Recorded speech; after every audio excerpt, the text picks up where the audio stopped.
confrontation of champions as they come toward the top of the stretch. And they're into the stretch. And here we go. Songbird set down. Beholder is alongside. The 7-year wait is over. American Pharoah is finally the one. American Pharoah has won. He's just perfect. And now he's just immortal. Here's the wire. Desperately close. Tesno wins it for America. Hello and welcome to the Capital OTB Weekend Stakes Preview for Friday, June 7th. Sully Crotty, Mike Callahan. Mike, what's going on? Yeah, it's always fun to do these Friday editions. We did it for the Oaks, did it for the Black Eyed Susan, do a little bit of Friday action at Belmont. Again, leading towards the Belmont Stakes, huge card on Saturday we're going to go over as well.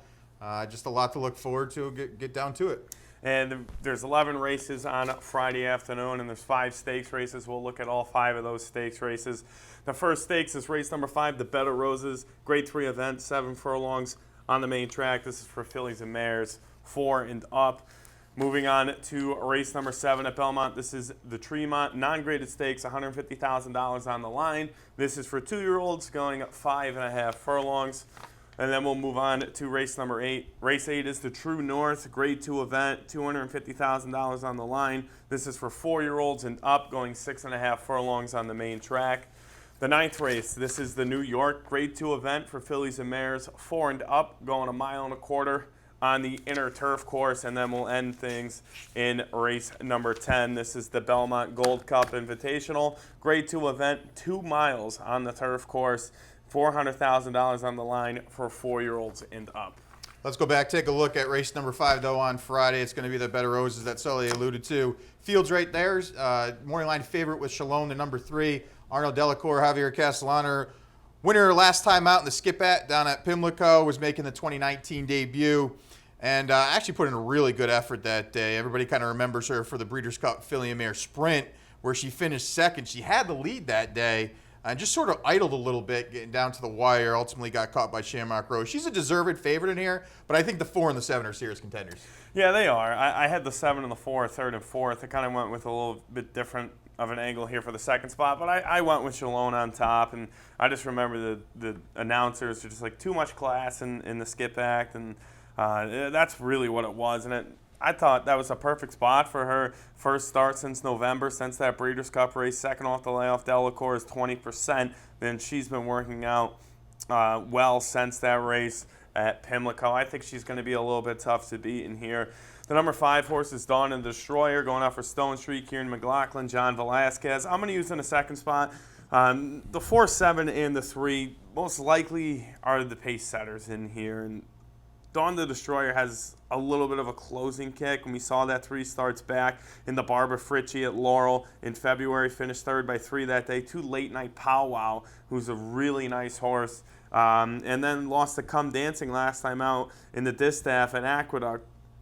I thought last time out, I'm giving a pass. I didn't think it was a great effort. Usually when she sits that kind of race, she closes a little bit better. Lost to Heaven as my Nikki in Separation of Powers, who's a 7 in here. But I'm going to see if I can make that exacta a little bit better, and then I'll use Separation of Powers in the next spot, in the 3rd spot. 5-2 on the morning line, Klarovich Chad.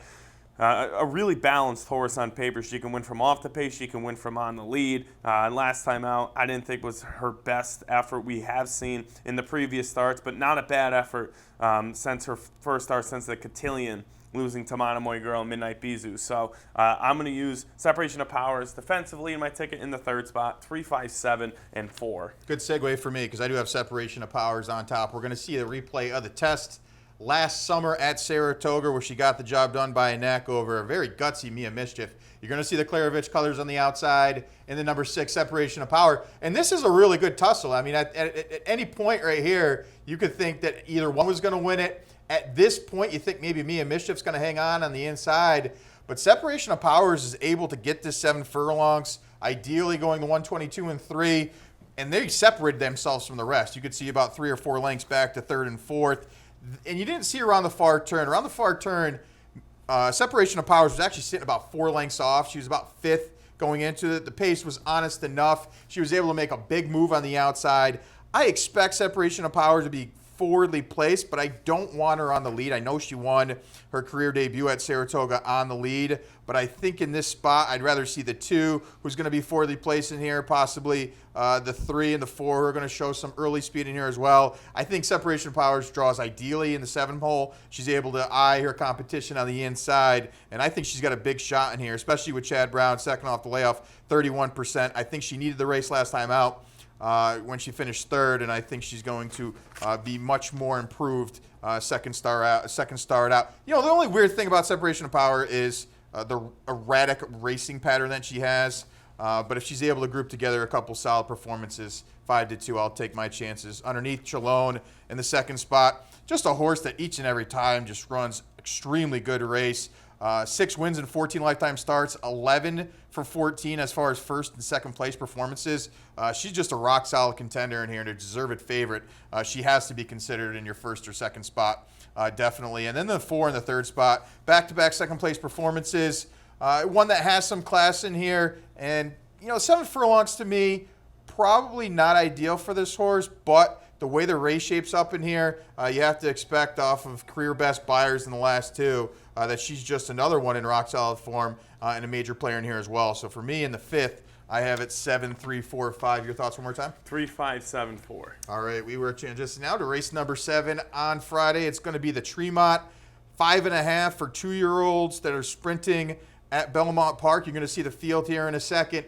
And there's going to be a dramatic change in here because you're going to see the morning line favorite of the 2, Maven, 7-5. Wesley Ward, an American Thoroughbred horse. A lot of signs pointing you to this horse, but is actually going to be scratched out. There's an article I read where this horse is going to be pointed towards Royal Ascot. And Wesley Ward pretty much went on record saying, a 2-year-old that's fast, you could go in a small pond or you can go in a big pond, and he wants to take his chances in a big pond over at Royal Ascot because running this horse on Friday and then trying to make Royal Ascot is not a situation that he could pull off. So he had an either-or option. He's going to choose Royal Ascot. So now the race dramatically changes. The favorite's going to be the number 4 left, who's going to inherit the favoritism in here.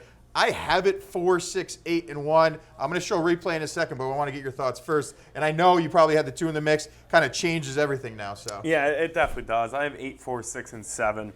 I'm going to go with Ricky Salsa on top. I thought this horse could have been a really big contender in this spot. Already won a stakes race at Churchill Downs going 5 furlongs. I don't think going 5.5 is going to be a big issue at all. Beating a nice horse in 2 dot last time out. Jeremiah O'Dwyer is 15% in the 13 stakes start. So I'm going to take a horse that's already won a stakes race, especially with the scratch of Maven, who looked really good, going 4.5 at Aqueduct earlier in April. The number 4 horse in the 2nd spot is 4 left. This is a horse that should get to the lead. Mario Gutierrez in town to ride for Doug O'Neill. This is a horse last time out. I was impressed with the win, but at an even money horse winning by a neck in a field of 7. I'm going to take my shot against 4 left in here, and then the 6 is Dixie Mo. Another speedy horse for Wesley Ward. It's still Wesley Ward. It's still a 2-year-old. You're still getting Irad Ortiz. I know the horse is coming in from Indiana Grand, but that was a deep field of 10, and this is a horse that was 40 cents to $1 as the favorite and won very impressively. So you're still getting Wesley Ward with the 2-year-olds. You're still getting Irad Ortiz. Them together in 2019, they're 36%. So 10-1, I don't think it's going to stay, especially with the scratch of the other Ward runner. But on the morning line, it's a very attractive price. So I went 8, 4, 6, and 7. Yeah, and the 4, 6, 8, 1 for me. I was hoping that Maven was going to stay in even before that. That's why I took a look at Maven to see exactly what they were going to do. But now we're going to inherit the favoritism role. We're going to see that maiden victory at San Anita last time out where the horse was able to hold off Phantom Boss. Thought it was an encouraging effort, showed speed that day. And it was one of those situations where just broke so sharp. The horse ended up getting a little tired going the 4.5. Phantom Boss was gaining momentum at the end, but take a look at what Phantom Boss did last time out. Broke the maiden on Saturday, so you like to see that. Competition, you take a look at the horse who won. Competition was very, very good. Phantom Boss Bacon, the maiden, should only flatter 4 left. Who's 5-2 on, and then the morning line favorite probably going to go off somewhere around 7-5, I believe, but looks to be a deserved favorite in the spot I have on top. Underneath the 6. Now, 6 Dixie Mo, you have in like as well. Now, she's actually entered on Thursday in the Historia. So we'll see which spot they ended up going because Wesley Ward likes to do this dual entered type of situation. She's a filly that could potentially face the boys here in the Tremont, but she could face the girls in the Astoria. I do like that performance of Indiana Grand. She's a horse that can come from off the pace. If there's a lot of speed in here, it's going to set up very well for the 6. Ultimately, we'll see if she goes in this spot. If she does, she's a player. And then the 8 in the 3rd spot, your top choice, which is Rookie Salsa. I actually had last time at 27-1. I actually had in the pick 4 and ended up hitting that day. So it was really good they had Rookie Salsa. Going back and watching that race, it fell apart a little bit for me, so I'm still waiting to see how good of a race that actually was. There was a ton of speed early. Sort of everybody just was gasping for air late. There was a horse that came up the rail, and Rookie Salsa ended up being able to hold it off to win by a length and a half. Definitely a deserved contender in this spot, but I'm going to have to use a wait-and-see approach and see how good this horse actually is off of that performance last time out. So for me in the 7th, I had it 4, 6, 8, and 1. Your thoughts one more time? 8, 4, 6, and 7. All right, take a look at the 8th on Friday. It's going to be the Grade 2 True North. Going to go 6.5 on the dirt. You see a field in here of 10, and you're going to see the morning line favorite being the number 3, Catalina Cruiser, a horse that had so much potential and sort of nostalgia around it in last year.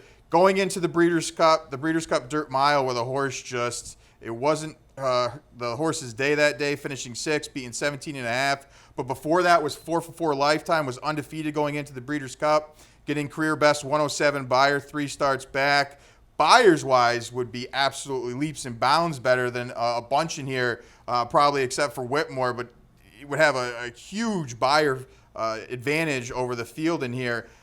But off of that November layoff, what do you do with this horse? What were your thoughts in this race? Yeah, I'm still not a fan of Catalina Cruiser. I wasn't in the Breeders' Cup. I'm never a big fan of these horses running 103, 104 Buyers in 4-horse fields over in California. So I had the horse 4th. I went with Whitmore. I do want to bring up the Breeders' Cup race, the Breeders' Cup sprint from this November.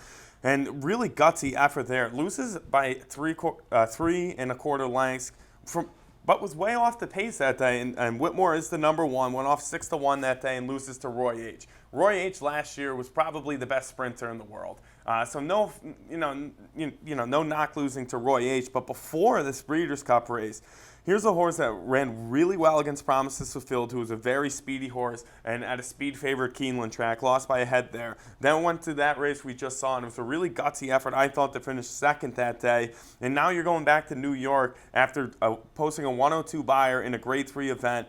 I'm completely throwing out the Churchill Downs Grade 1 event because I thought Mottoli was just going to be very tough to beat that day. But this is a horse 3 for 3 over Belmont. I'm going to use on top. I know this horse can close a little bit from a stalking roll. That's the angle I'm going to try to go in this spot. Deuce Shares, another closer in here from Mike Maker, the number 8. This is a horse that ran well enough against Mottoli that I'm going to put in my ticket at 5-1. The Tom Fool was a very impressive win from off the pace, and same with the General George at 26-1. Came in 4th by 3 that day behind Uncontested and Majestic Dunhill. And then the 9 is Gold for the King. I like this horse for Charlie Baker. I like this horse from off the layoff. I was a fan of this horse in the Toboggan. Took a ton of money and actually went off as the favorite that day. Ran well against Solid Wager and Skylar Scramjet. But the last 3 starts, this horse was very, very wide. So Manny's going to have to work out a trip and not be wide on this sprint race at Belmont because it is a long, far turn, and then the stretch run seems to be a little tough if you're wide. So Gold for the King at 15-1, I'm going to use in my mix. And Catalina Cruiser, I'm going to use 4th. I need to see a little bit more from Catalina Cruiser besides those 4 or 5-horse fields at Santa Anita and at Del Mar. So in the 8th, the True North, 7, 8, 9, and 3. Yeah, I wasn't thrilled with the favorites in here. I had a 4, 7, 9, and 3. Nicodemus, I'm going to go with on top off the career best Beyer. Now, there's 2 ways you could think about it. Nicodemus in the slot last time, career best. Is the bounce theory in play? Possibly. I could see why people went that way. But Linda Rice going route to sprint, 26%. You're going to get a jockey change from Mike Luzzy to Jose Ortiz. And I think a lot of people forget that the 2nd place performance last year in the Curlin at Saratoga to Hofburg was actually very good against a good solid field of 5 horses that day.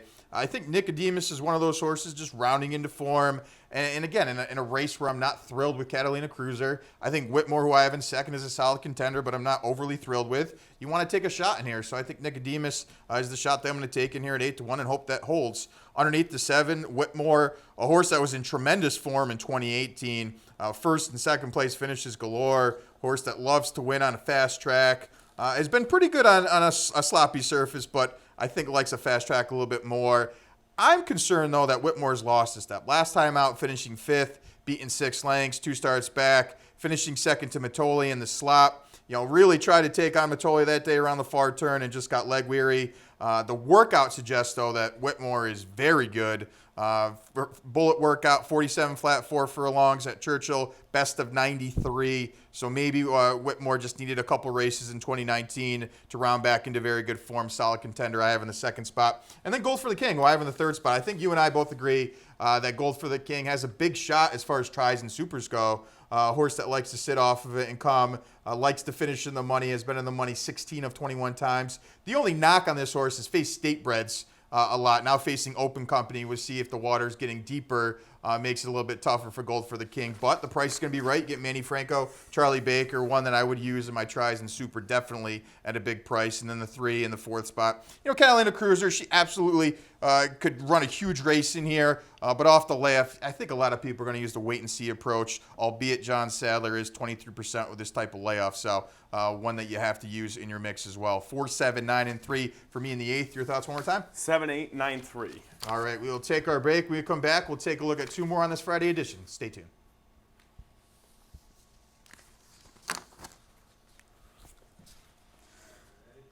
Yes. Yeah, no problem.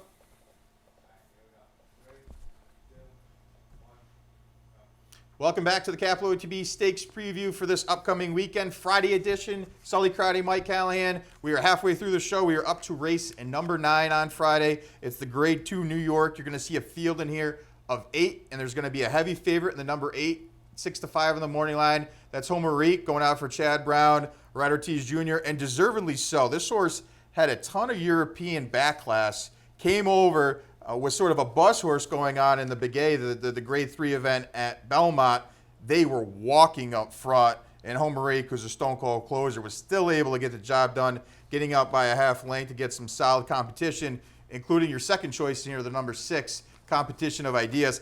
I think the 8 is going to be very tough to beat, especially second time in North America. The fact that this horse had faced some really good Europeans that I'll talk about in a second. What were your thoughts on this race since you have a replay? Yes, and she has faced really good, and I know you're big on Euro, so I'll let you go into that. And I just know of Wild Illusion and Magic Wand, and those are familiar names over here in America. But I went with Holy Helena. I do want to pull up the replay of last time out in the very one at Gulfstream Park. They went 1 mile and 3/16 that day and just had a perfect trip. Was sitting right off the pace the entire way. Holy Helena is the number 3 and eventually does run by as your favorite here. But this was a nice field of 8. And going into this race, I thought the trip this horse got in the Grade 3 event in January, at the end of January at Gulfstream, was just a brutal trip. And as you can see, ran a 95 buyer there, was a little bit open in the stretch run. No one was around the horse and had the best foot down. I like Manny Franco in the irons for the first time since running in the New York this race last year on June 8th, and ran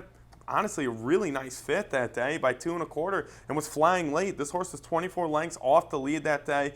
Lost his sister Charlie, Daddy's Little Darling, and 4-Star Crook by 2.5 lengths. I think this horse is in good form. I'm throwing out those races that were on good services at Aqueduct in early November. So I'm going to use Holy Helena on top. I think the closing speed is going to be very tough and should get a jump on Homer Reek, who I'm going to use in the second spot. Chad Brown, second start here in North America. Absolutely walking last race and was able to get the job done from off the pace. This horse will be very tough to beat. And then the 4 at 10-1 is Lady Montour.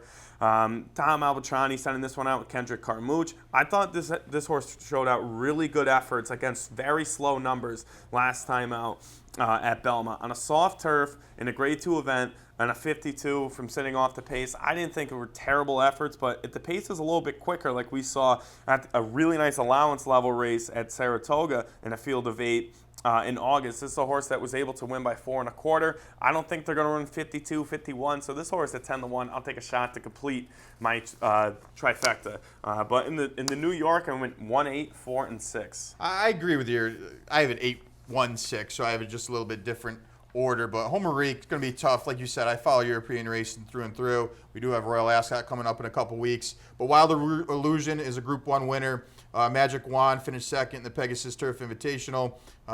So those are, and Homerique finished third, beating a length behind both of those horses in the last race this horse raced in Europe. So I think that's a good effort. The fact that this horse actually finished, a couple lengths off of Expert Eye. Expert Eye won a Breeders' Cup race last year. This horse has faced Lawrence, was only a neck off of Lawrence, who's a very good European horse as well. Back class galore, came over, like I said, as a buzz horse for the Chad Brown barn, and going out for Peter Brandt, who's just been unbelievable. Seems like Peter Brandt's winning with everything he has. I think this horse will be very tough to beat in here. It looks to be odds on at about 1-1 to get the job done. The one I think, though, is the most logical horse in the second spot to use for your exactas if you want to go too deep in any multi-race wagers for all the reasons you talked about. Beating Ikimasho last time out in March, and Ikimasho came back to win a couple nice races. So if you're looking at who did you face theory, I think Holy Helena can only be flattered by what Ikimasho's done on the last couple. Serious contender with top-notch connections, Stronach, Jimmy Jerkins, Manny Franco. This horse looks to be in very good form as well, using the second spot. And then the number 6, Competition of Ideas, another one going out for Chad Brown Barn. Did take some money against Homerique last time out. Was the winner of the American Oaks in the 2 starts back. I think that's where this horse really started to get noticed for the Klarovich Barn. But I think is another one that is a serious contender in here, albeit I'm only going to go too deep in my multi-race wagers with the 1 and the 8. But the 6 is one of those horses for me. I left just on the outside based on budget and bankroll in here, but does look to be a contender in here as well. 8-1-6 for me in the 9th. Your thoughts one more time? 1-8, 4, and 6. All right, we'll take a look at the 10th on Friday. It's going to be the Grade 2 Belmont Gold Cup, 2 miles on the turf. You're going to see a field in here of 9, with the morning line favorite being number 6, Arklow, going out for Brad Cox. Florent Giroux is going to be aboard, was closing lightning fast in that Man of War last time out against Channel Maker. Again, there's a sort of a rabbit out there that set some really honest fractions, 47-2, 112-2 when you're going a mile and 3/8. You expect some horses to come from off the pace. Arklow did so, finishing a fast finishing second. And I think will be a good test for a lot of people, Arklow on Friday, to see how good really Channel Maker is, because if Arklow wins this race, I think a lot of people are going to try to upset Bricks and Mortar on Saturday with Channel Maker. Yeah, that's a really good point there. I think Arklow is a horse that I think you need to use. I'm trying to beat Arklow in here. I'm going to go with the second choice, Red Knight, out of Bill Mott's barn. I just think this horse has been running extremely well since last November. Was in a 2-mile race at Gulfstream, was able to win that race as well. Won that race by a head over a decent field, and it was a deep field of 13 though, so it was a good field. It wasn't a great field, but there was horses like Nessie and Solio in there, and this horse was able to get the job done from 14 lengths off the lead. Went to Keeneland the next time out. I think this horse is a lot like Rocketry. I think the longer, the better. I think Red Knight likes to go longer, even though that was a very long race at Keeneland. Still ran a really credible race, finished second by a head there. And now you're coming back to Belmont Park, where this horse is 5 for 6 in the money, 3 for 6 in the win column, and has been working well up at Saratoga's Oklahoma training track. So I'm going to use Red Knight on top. Arklow, as you said, there was a little bit of a rabbit sending some honest fractions, but still had to run past everybody. Channel Maker loves Belmont Park, and as you said, if this horse runs well, Channel Maker has a chance, as you said, to upset Bricks and Mortar, so keep an eye on that. I'm going to use in the mix. I'm going to use defensively. I just like the closing speed from Red Knight. I think this horse loves going longer.